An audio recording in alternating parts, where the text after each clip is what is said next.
Hey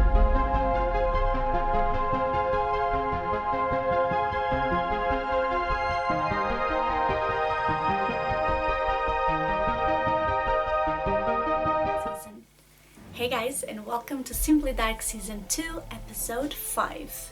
Today I'm going to talk about 2-year-old boy Darcy Atkinson and his unsolved case that took place on December 2012. And this is a case that I feel it's not talked about enough. It's not a very well-known case, and I feel that there isn't a lot of information about it out there. Most information I gathered for this video was taken from a documentary that the family did, and obviously I will link that documentary in the description box below if you want to check it out. And you guys know that I also like to link, police reports and stuff like that, but for this case I didn't have any of that. I'm just basically going off from what the family said on that documentary, so I hope that's still okay for you guys, because the thing is, I really wanted to talk about this case. I really wanted you guys to know about it because I feel that it's such an unfair case, and you will see later on that when we get to the end of this, the family has no closure. The family has no idea what happened to their child, and to me as a mother, this is just terrifying. Darcy was a very happy and healthy little boy, and obviously he meant the world to his parents. His parents were no longer together, so Darcy lived with his mom, but although they lived in different states, Darcy was very close to his dad and they would see each other frequently. Darcy's mom, Tara, was at the time dating a businessman called Adam Taylor, which was unemployed after selling his share of his company. Tara, in the other hand, had a full-time job and would leave Darcy at daycare most of the day, 5 days a week. But on Thursday, December 6, 2012, Darcy did not want to go to daycare. He kept saying to his mom, no kids,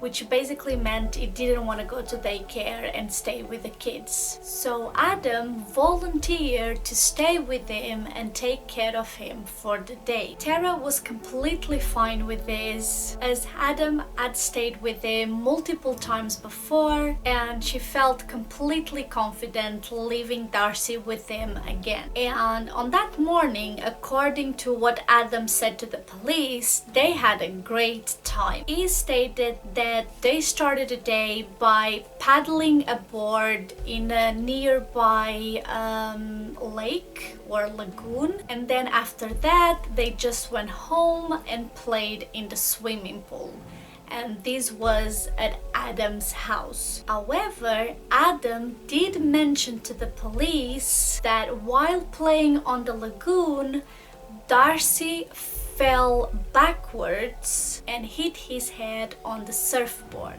But at the hospital, experts had a hard time to believe that the severe, extensive bruise on Darcy's head was done in such a small fall like Adam said. Evidence presented suggests that in fact the bruise was most likely done after they returned home, not while paddling on the lagoon. Adam denies all this. However, he does admit that at some point while playing they went underwater together. He explained that they jumped into the swimming pool together and stayed underwater for under a second. But Nicole Warren, Adam's flatmate at the time, witnessed the event and says that they stayed underwater longer than that, possibly up to 3-4 seconds. She also said that after being underwater, Darcy vomited up around 400 ml of water, which was crucial evidence as the doctors testified that ingesting too much water could make Darcy's brain swell up, leading to his death. Now, an hour after vomiting, Darcy's body felt really cold and it started seizing. And that's when Adam decides to call emergency services. He looks really sick. He's been vomiting and he's unresponsive. He bumped his head this morning when we went for a paddle. But yeah, he just doesn't look in a good way at all.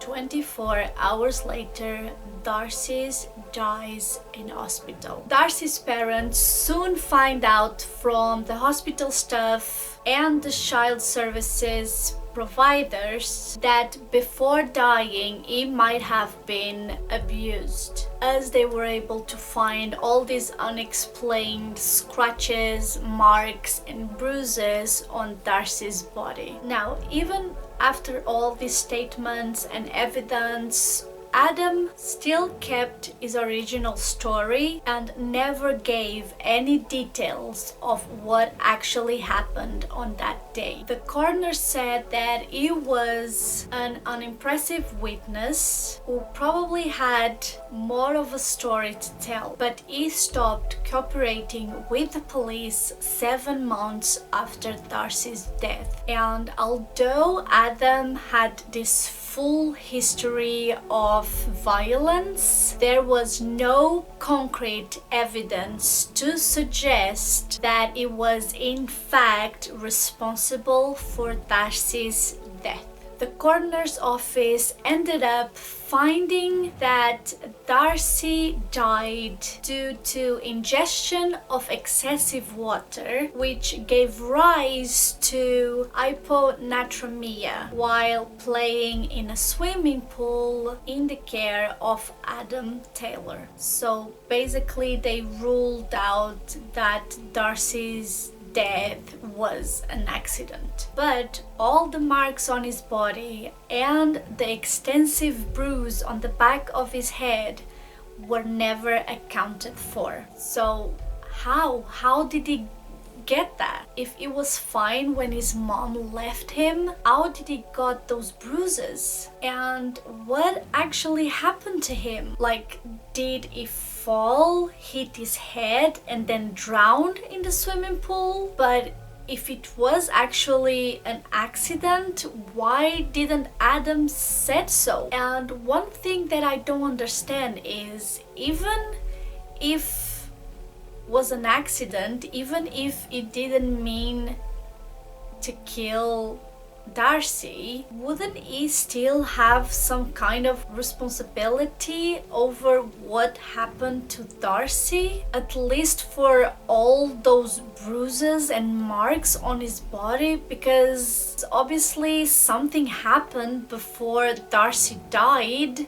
Why didn't the police investigate this further? I have so many questions in my head, and I can't believe that his parents have to live with this. Why doesn't he tell the truth? Or why doesn't he give more details of what actually happened that day? Like, this sounds so fishy, and it is so frustrating that the police didn't seem to care. I don't want to be unfair. I don't know if it's because there's not a lot of information out there and I don't actually know 100% what was done by the police, but I feel like someone has to be responsible for those marks in his little body. Something has to be responsible for that, because if the child was fine before being with him, someone did something to him that he ended up with all those bruises and marks and scratches.